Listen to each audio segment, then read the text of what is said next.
Hello dear students, आज का जो हमारा टॉपिक है वो है बाइनरी रिप्रेजेंटेशन ऑफ इंटीजर्स।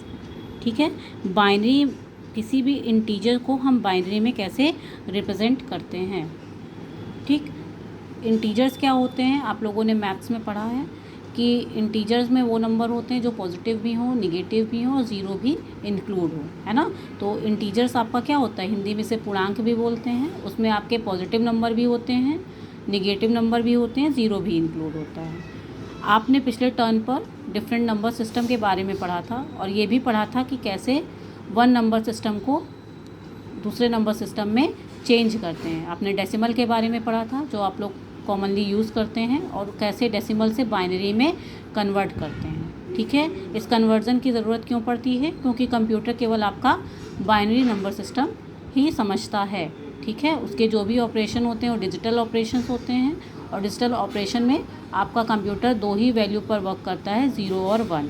तो इसलिए हर डिजिटल डेटा को, हर कैरेक्टर को, हर इंटीजर को आपको बाइनरी में कन्वर्ट करने की ज़रूरत पड़ती है। तो पिछले टर्न पे हम लोगों ने पढ़ा था कि कैसे नंबर्स को हम लोग, डिजिटल नंबर्स को बाइनरी में कन्वर्ट करते हैं, हेक्साडेसिमल में कन्वर्ट करते हैं। आज हम लोग पढ़ेंगे कि इंटीजर्स को कैसे हम लोग बाइनरी में कन्वर्ट करते हैं, जिसमें निगेटिव नंबर्स भी शामिल हैं। ठीक है, देखिए हमने आपको कंप्यूटर की मेमोरी के बारे में बताया था। तो आपको बताया था कि जो स्मॉलेस्ट यूनिट होती है वो होती है 1 बिट। 1 बिट का मतलब 0 या 1। ठीक है, फिर उसके बाद अगर उसके जो बड़ी नेक्स्ट यूनिट है वो निबल होती है। 1 निबल इक्वल टू 4 बिट। आपसे कभी कभी क्वेश्चन आता है निबल का, हमने बताया है पूरा मेमोरी में ये वाला टॉपिक। और उससे जो बड़ी बिट होती है 1 byte. 1 byte equal to 8 bits.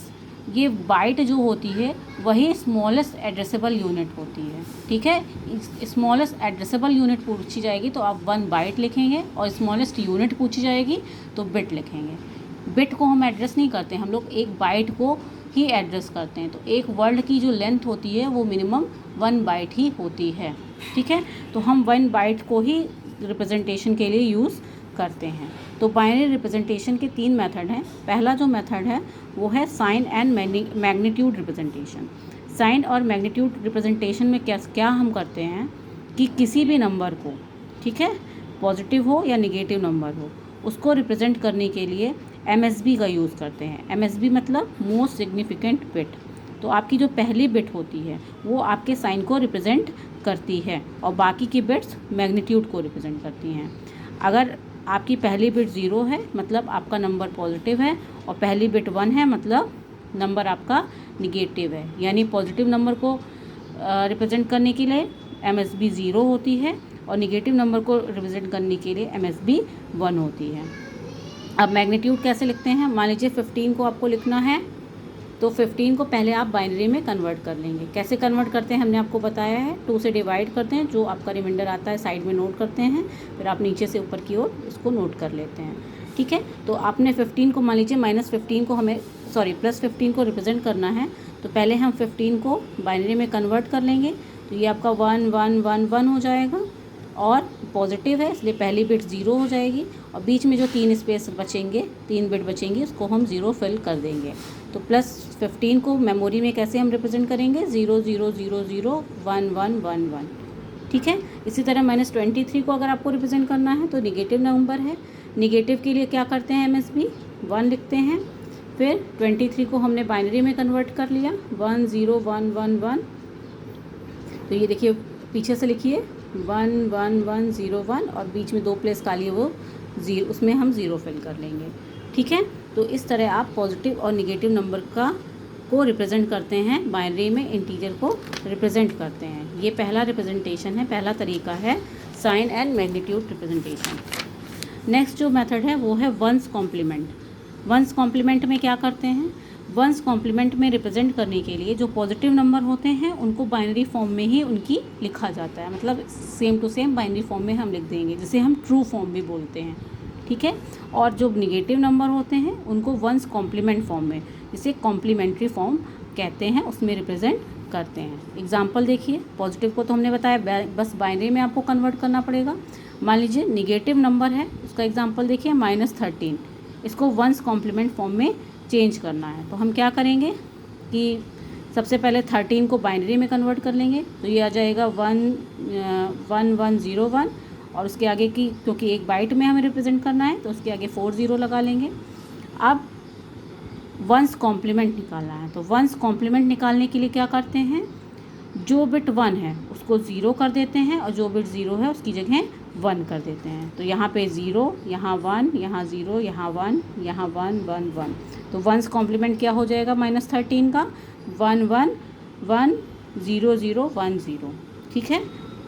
एक मेथड और है, उसमें आपका जो भी जिस नंबर को भी आपको वंस कॉम्प्लीमेंट में चेंज करना होता है उसको 1 1 1 1 1 1 में से सब्ट्रैक्ट कर देते हैं, यानी इसको इसमें से सब्ट्रैक्ट कर देंगे तब भी आपका सेम आंसर ही आता है। तो ये मेथड इजी है, तो आप लोग इसी का यूज़ करिए।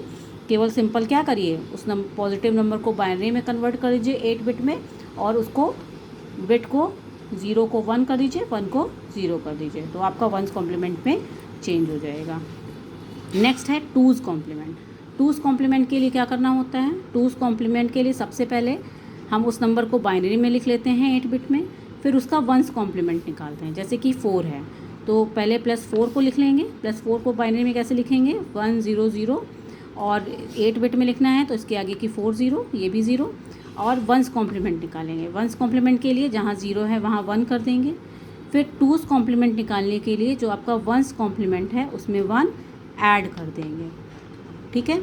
अब बाइनरी एडिशन के क्या रूल्स हैं, देखिए बाइनरी एडिशन के रूल्स 10th वालों ने पढ़ा भी है कि जहाँ पे जब हम 2 0 को ऐड करते हैं तो 0 0 क्या होता है 0 0 और 1 1 1 0 1, और दोनों 1 हैं तो 1 + 1 क्या हो जाएगा 1 0, जिसमें से 0 आप लिखेंगे और 1 आपकी कैरी होगी नेक्स्ट बिट पे। ठीक है। जैसे कि मान लीजिए आपको ऐड करना है 2 नंबर 1 0 1 1 1 0, इसको आपको ऐड करना है 2 नंबर को बाइनरी में। तो आप कैसे ऐड करेंगे, 1 और 1 क्या हो जाएगा, अभी आपने पढ़ा है 1 और 1 होता है 1 0, जिसमें से 0 लिखते हैं और 1 नेक्स्ट बिट पर नेक्स्ट कॉलम पे कैरी हो जाती है। तो यहाँ पे 1 1 क्या हो जाएगा 0, फिर 1 यहाँ पे कैरी, फिर 1 1 0 और 1 कैरी। इस तरह आप बाइनरी में ऐड करते हैं। तो इसी तरह जब आपको टूज़ कॉम्प्लीमेंट निकालना होगा तो आप वंस कॉम्प्लीमेंट निकाल के उसमें 1 ऐड कर देंगे। तो क्या हो जाएगा 1 1 0 1 कैरी, तो 1 1 0 1 कैरी, तो यहाँ 1 0 1 हो जाएगा, ये 1 हो जाएगा, और ये सारे 1 ऐसे ही नोट कर लेंगे। ओके। तो इस तरह आप टूज़ कॉम्प्लीमेंट में चेंज करते हैं। बाइनरी एडिशन के रूल हमने आपको बता दिए। अब देखिए ये आपका वंस कॉम्प्लीमेंट रिप्रेजेंटेशन था। नेक्स्ट जो आपका है वो है बाइनरी रिप्रेजेंटेशन ऑफ कैरेक्टर्स। ये आपका 10th में है तो इसका फुल फॉर्म जान लीजिए। 10th वालों को हमने इसका पूरा नोट्स भेजा भी है, आप चाहें 9th वाले तो उनको हम इसका वीडियो भेज सकते हैं। देखिए BCD पहला जो रिप्रेजेंटेशन का होता है वो BCD कोड होता है, वो है बाइनरी कोडेड डेसिमल। BCD का full form binary coded decimal. Next होता है ASCII 7 कोड। ASCII का पूरा फॉर्म होता है American standard code for information interchange. ठीक है। इसलिए 7 बिट कोड भी होता है, 8 बिट कोड भी होता है। ठीक है। नेक्स्ट आपका है बुक में एक topic digital and analogue operations. Digital और एनालॉग ऑपरेशंस क्या होते हैं, देखिए ये आपका डिजिटल सिग्नल है। डिजिटल में कोई भी आपकी सिर्फ 2 वैल्यू हो सकती है, या तो 0 या फिर 1। ठीक है। तो जो भी आपका कंप्यूटर होता है वो डिजिटल मशीन है जो डिजिटल तकनीक से सारे काम करता है, जिसमें 0 और 1 का यूज़ किया जाता है। और जो भी मेमोरी होती है उसमें भी सारे काम किससे किए जाते हैं, 0 और 1 की मदद से किए जाते हैं। इसीलिए इस चैप्टर में इतना आपने जो चीज़ें पढ़ी हैं सब में बाइनरी में कन्वर्जन कैसे कैरेक्टर को करते हैं, कैसे नंबर्स को करते हैं, कैसे इंटीजर्स को करते हैं, इसके बारे में पढ़ा है। ठीक है। तो डिजिटल ऑपरेशंस क्या होते हैं, ऐसे ऑपरेशंस जो कि 0 और 1 पर बेस्ड हों। ठीक है। कंप्यूटर के जितने भी ऑपरेशंस होते हैं वो डिजिटल ऑपरेशंस होते हैं। इसमें जो भी हम डेटा इनपुट करते हैं उसको डिजिटल फॉर्मेट में कन्वर्ट करते हैं। नेक्स्ट है एनालॉग ऑपरेशन।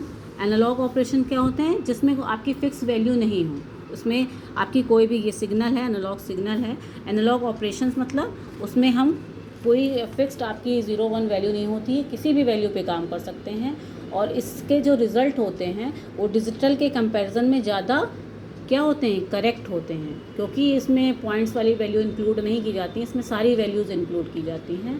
तो एनालॉग जो ऑपरेशंस होते हैं वो डिजिटल के कंपैरिजन में ज़्यादा क्या होते हैं, करेक्ट होते हैं।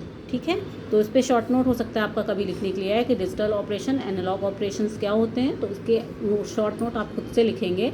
ठीक है, तो इस वीडियो में इतना ही, बाकी नेक्स्ट हम लोग वीडियो में डिस्कस करेंगे।